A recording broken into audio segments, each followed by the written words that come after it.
Hi, this is Gluten Free Jossy, and today I'm making gluten-free sandwich bread, kind of like a Subway roll style.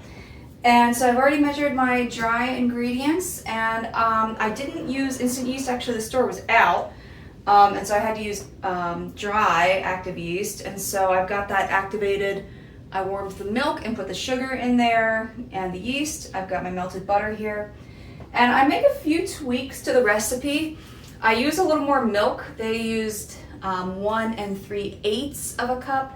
I found that the roll was maybe a little hard and a little dry, so I've upped the milk to 1.5 cups, and I add a tablespoon of olive oil, which I think helps to moisten and soften bread.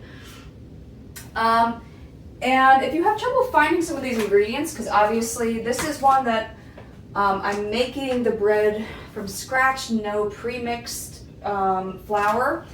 And so I've gotten some of these on Amazon if they were hard to find. Like I had trouble finding super fine white rice flour. I didn't see that in my store when I looked, and I had really trouble finding the Expandex and the protein, the whey protein. So I got quite a bit on Amazon actually. And it was also cheaper on Amazon to get bulk potato starch than the smaller things at store. Anyway, so now it's time to mix it up. And if you watched my pizza crust recipe, then you know that in order to help it prove when it's rising, I put boiling water in my oven and put my oven on a proving setting. It's got a bread proof setting. And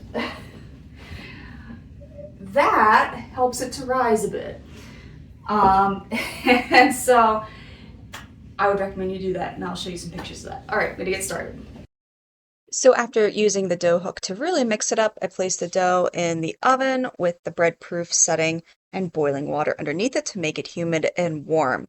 It really works, and the dough expanded out pretty well. Then I shaped the rolls and made them 10 inches long. The recipe suggests doing 5, but when it expands, it just gets too round and like too tall instead of spreading out long ways. So next I set it to the boiling water while the oven preheated for the second proof. It definitely doubled in size there. I scored it, though I apparently didn't have to because it didn't expand much in the oven. Regardless, it was done.